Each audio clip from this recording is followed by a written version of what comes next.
ceremonial and peace. Oh, and peace.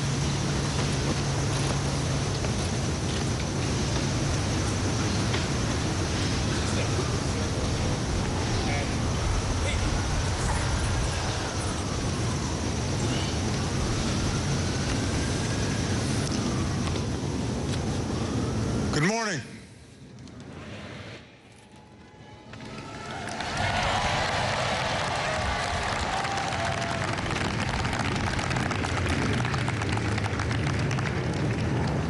What a beautiful day the Lord has made.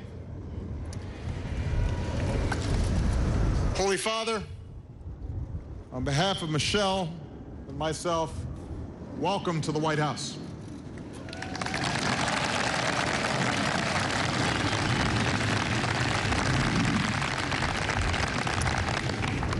I should explain that our backyard is not typically this crowded.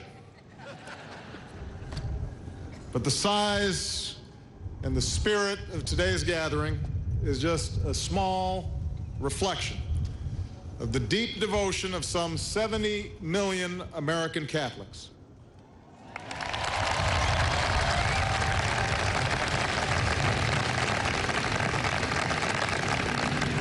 It reflects as well the way that your message of love and hope has inspired so many people across our nation and around the world.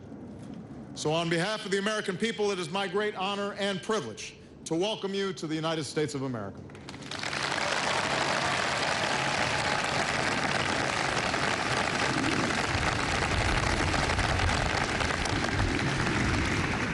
Today we mark many firsts. Your Holiness, you've been celebrated as the first Pope from the Americas.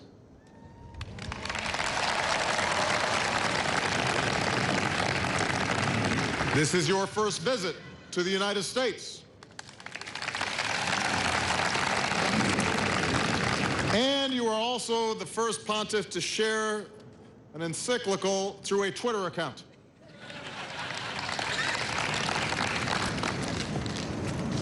Holy Father, your visit not only allows us, in some small way, to reciprocate the extraordinary hospitality that you extended to me at the Vatican last year, it also reveals how much all Americans, from every background and every faith, value the role that the Catholic Church plays in strengthening America.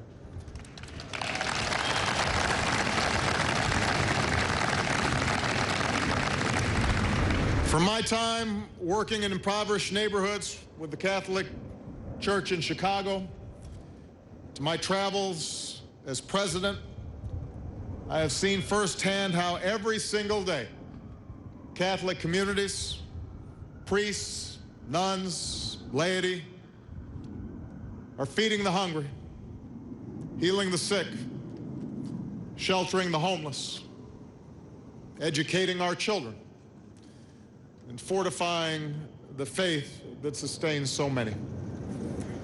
And what is true in America is true around the world.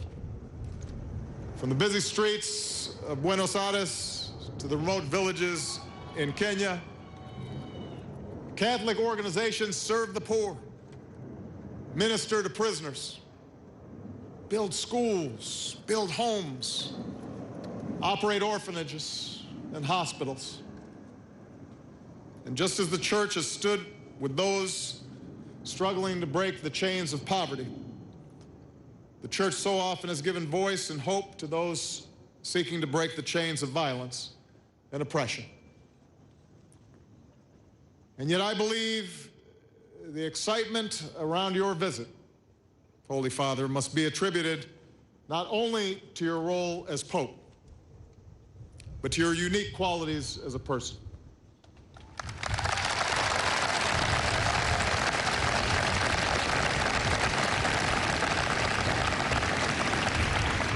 In your humility, your embrace of simplicity, in the gentleness of your words, in the generosity of your spirit, we see a living example of Jesus' teachings, a leader whose moral authority comes not just through words, but also through deeds.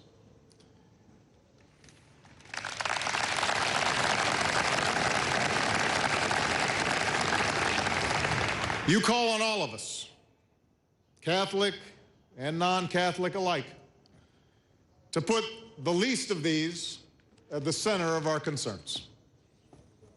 You remind us that in the eyes of God, our measure as individuals and our measure as a society is not determined by wealth or power or station or celebrity, but by how well we hew to Scripture's call to lift up the poor and the marginalized.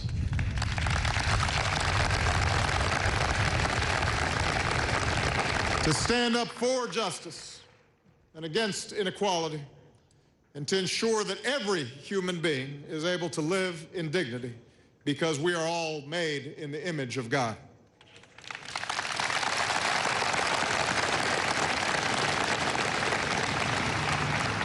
You remind us that the Lord's most powerful message is mercy. And that means welcoming the stranger with empathy and a truly open heart. From the refugee who flees war-torn lands to the immigrant who leaves home in search of a better life.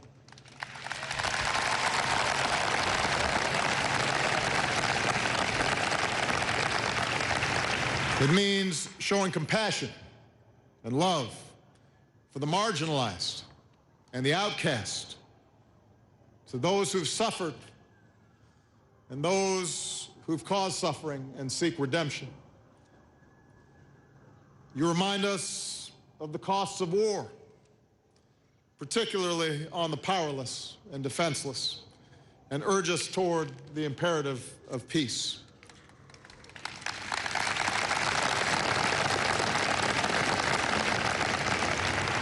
Holy Father, we are grateful for your invaluable support of our new beginning with the Cuban people, which holds out the promise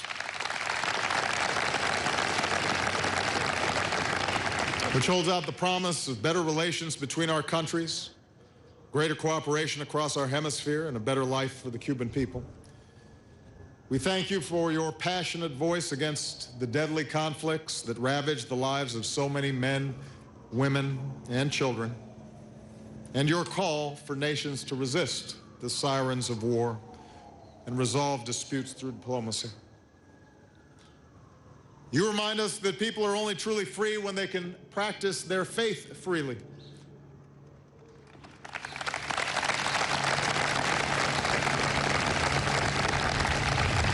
Here in the United States, we cherish religious liberty. It was the basis for so much of what brought us together. And here in the United States, we cherish our religious liberty, but around the world at this very moment, children of God, including Christians, are targeted and even killed because of their faith. Believers are prevented from gathering at their places of worship. The faithful are imprisoned, and churches are destroyed. So we stand with you in defense of religious freedom and interfaith dialogue, knowing that people everywhere must be able to live out their faith free from fear and free from intimidation.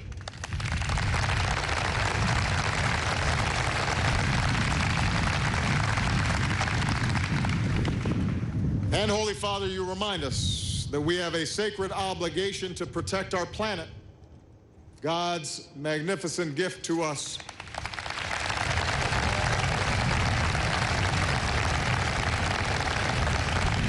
We support your call to all world leaders to support the communities most vulnerable to changing climate and to come together to preserve our precious world for future generations.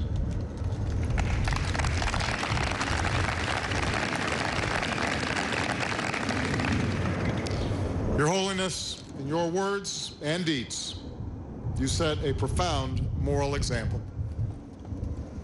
And in these gentle but firm reminders of our obligations to God and to one another, you are shaking us out of our complacency.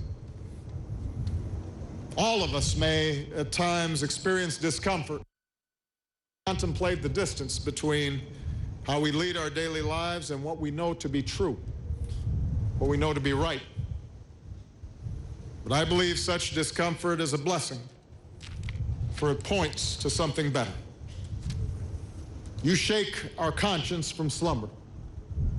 You call on us to rejoice in good news and give us confidence that we can come together in humility and service and pursue a world that is more loving, more just, and more free.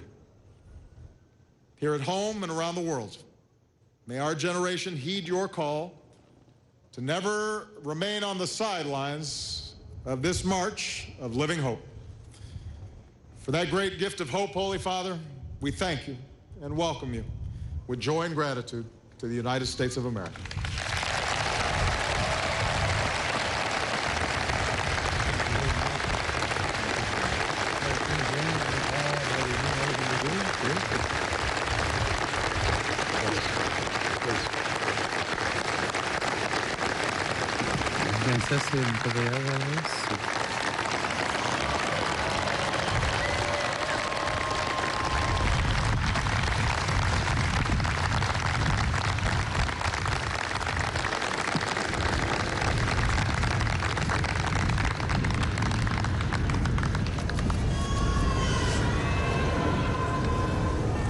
Good morning.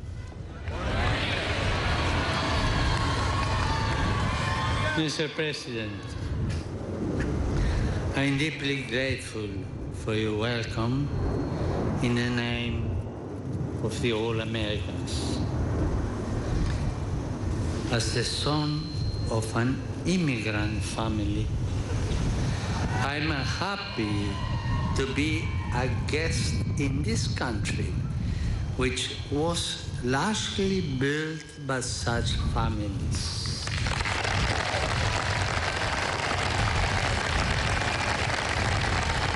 I look forward to these days of encounter and dialogue, in which I hope to listen to and share many of the hopes and dreams of the American people. During my visit, I will have the honor of addressing Congress, where I hope, as a brother of this country, to offer words of encouragement to those called to guide the nation's political future in fidelity to its founding principles. I will also travel to Philadelphia for the 8th World Meeting of Families to celebrate and support the institutions of marriage and the family at this critical moment in the history of our civilization.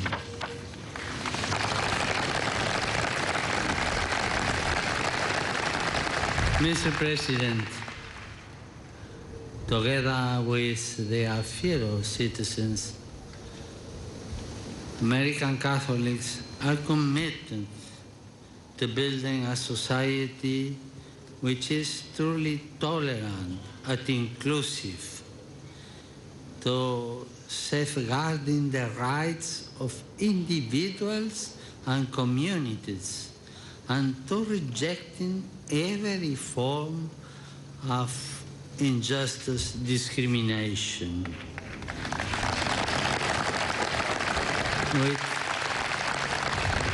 With countless other people of goodwill, they are likewise concerned that efforts to build a just and wisely ordered society respect their deepest concerns and the right to religious liberty.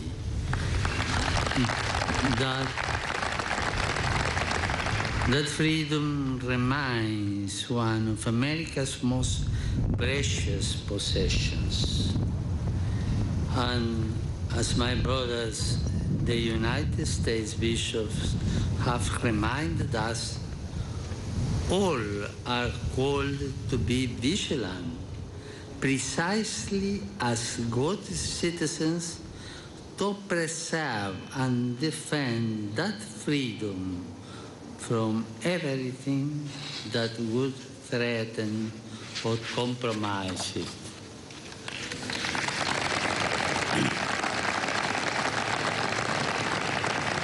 Mr. President, I find it encouraging that you are proposing an initiative for reducing air pollution.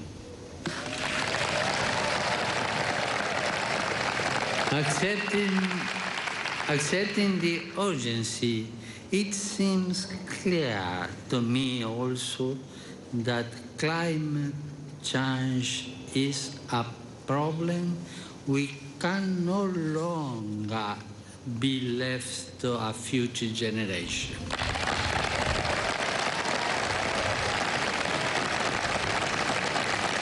When it comes to the care of our common home, we are living at a critical moment of history. We still have time to make the change needed to bring about a sustainable and integral development, for we know that things can change.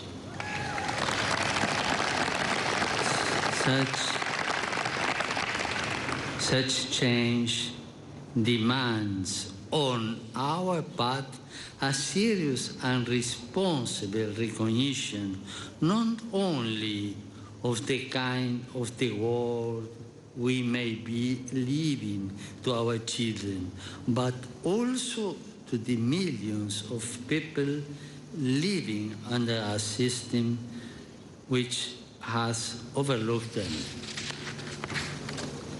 Our common home has been part of this group of the excluded, which cries out to heaven and which today powerfully strikes our homes, our cities, our societies. To use a telling phrase of the Reverend Martin Luther King, we can say that we have defaulted on a promissory note, and now is the time to honor it.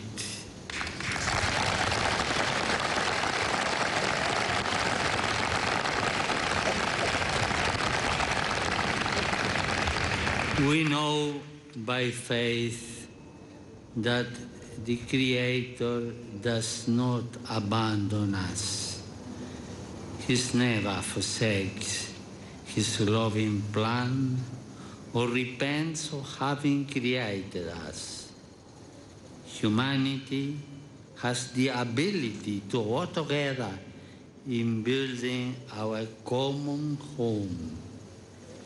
As Christians, inspired by this certainty, we wish to commit ourselves to the conscious and responsible care of our common home. Mr. President, the efforts which were recently made to mend broken relationships and to open new doors to cooperation within our human family represent positive steps along the path of reconciliation, justice, and freedom. I would like all men and women of goodwill in this great nation to support the efforts of the international community to protect the vulnerable in our world and to stimulate integral and inclusive models of development. So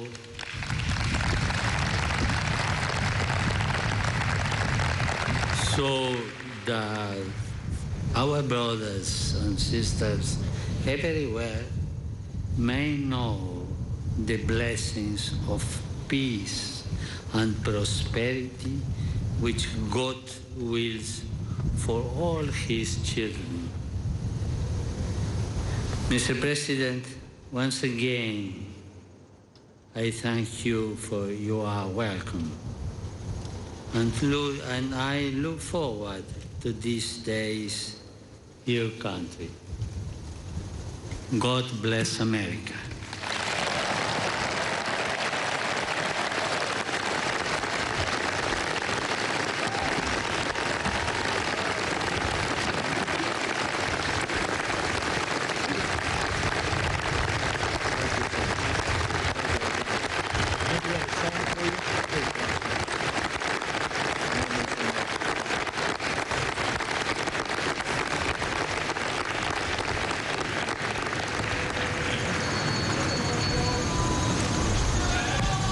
Ladies and gentlemen, the St. Augustine